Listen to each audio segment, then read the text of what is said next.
So, ayun nga, aalis na kami. It's sad because we don't want to at first, pero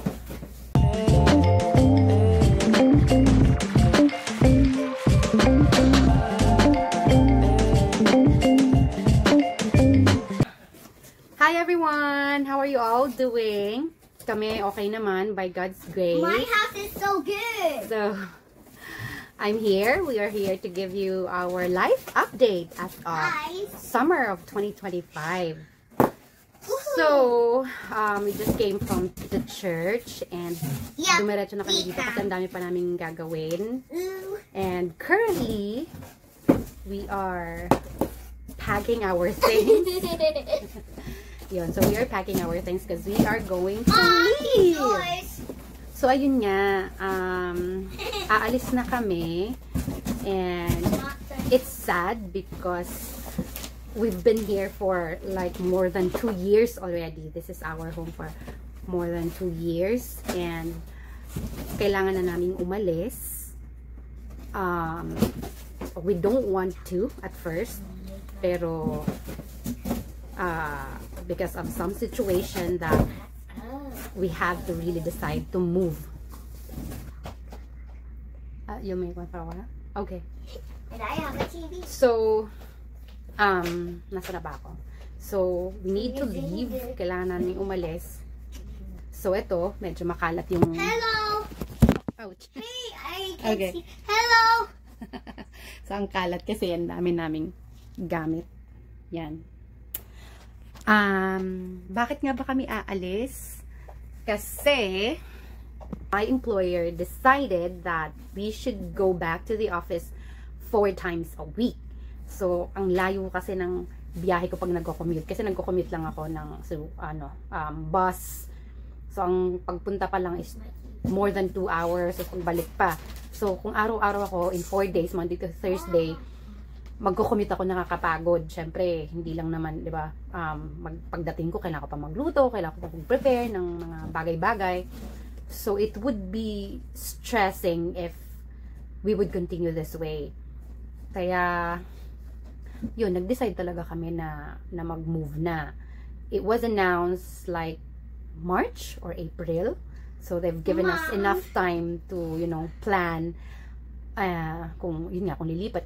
Usually naman yung mga tao, yung mga ka-office mates ko, since they're already here, I mean, they're already Canadians or PR na may mga houses na sila. So, they really don't have any choice but to, you know, to just keep yung sa house na, hindi naman sila pwedeng mag-move kasi may mga houses na sila. So, kami, bilang temporary lang, and wala pa naman kaming house.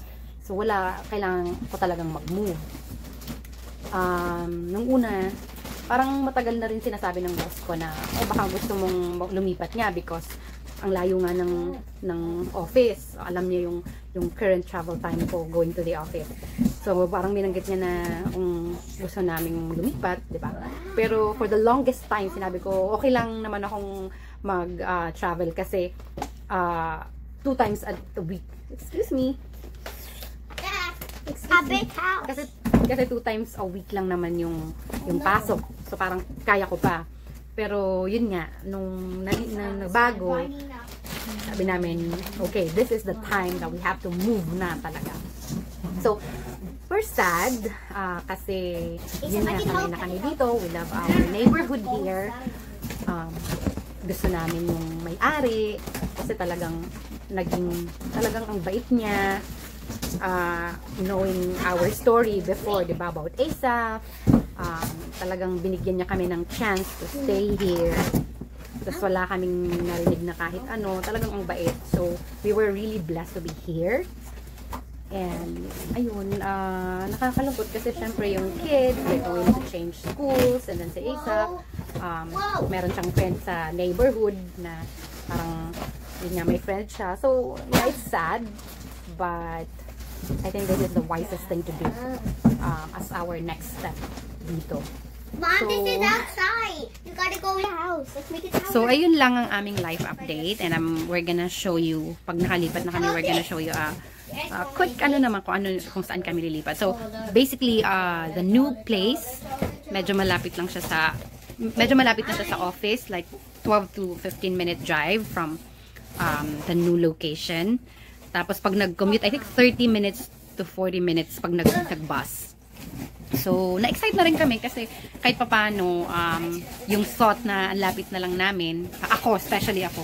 Can I add something? Yeah, sure. And our new home has stairs, and I always wanted stairs. Yun talaga yung gusto nila. They wanted stairs to play. So, ayun lang. You just wanted... Oh no, be careful! Ayun lang, just wanted to give you an update about our life. So, yun. Mom, why can't you vlog of us putting our stuff in? Okay, we will. Okay? So, ipa-vlog daw namin yung mga gamit na ilalagay namin sa mga boxes. So, yeah. We're gonna start now. Oh, I'm Alright? gonna check on something. Okay. Yes. Sorry, man. ASAP is in the video. ASAP is talking in the video, but he's not in the video. Sorry for the fans of ASAP. Yeah, because some people must love ASAP. I mean, he's so cute. Definitely cute. And my also chair, but I think this is not how it should be. I don't know. I think this should not be the way. let's just do it anyways. Wrong and movable. Yeah, I know, but sure. Okay, so what are we gonna put in here? Ken. Hi, good morning. So we are on our way to the new place. I'm sorry. Just to get the keys. Kukunin lang namin yung key, but we will move out and move in tomorrow. So yeah, that's it. In the family room. Oh, my food stove. Yeah. I want to put on my toilet. Okay, so these are our things, and we're not too excited to move, but we're still excited. And yeah, we're gonna miss this place. Say bye, peace out. Say bye, okay? Bye. Wait, Asaf. Are you changing your clothes? Yeah, right, I am.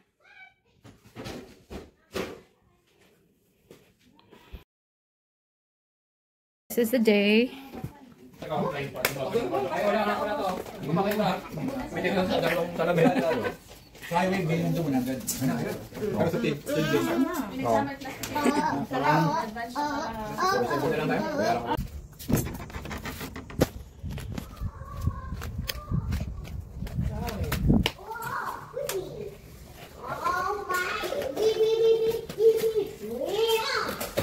Ito siguro. Hindi, hindi ka garbage. Hindi ka garbage mo talaga. Hindi pa ka garbage.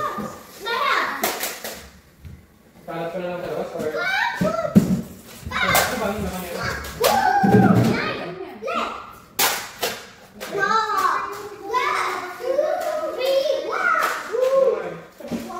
This is our last day in this house. So many memories here. I pray that this house will be blessed. In Jesus' name.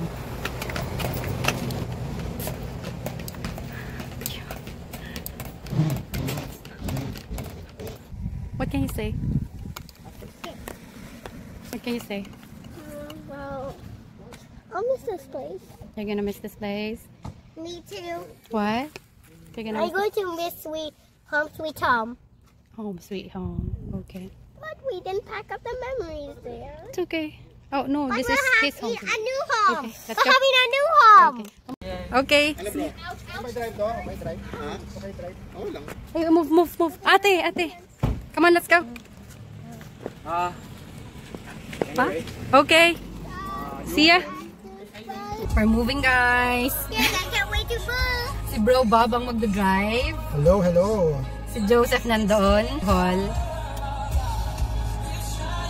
Are you sad, guys? A little. A little. And happy. Half happy. Use and it half properly, ate. Hello. See ya. Bye-bye. Bye, ingat. Townhouse. I want the townhouse. Saan tayo magpapark?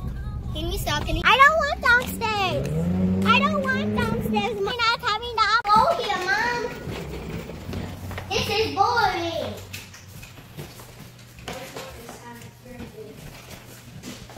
Thank you guys for coming.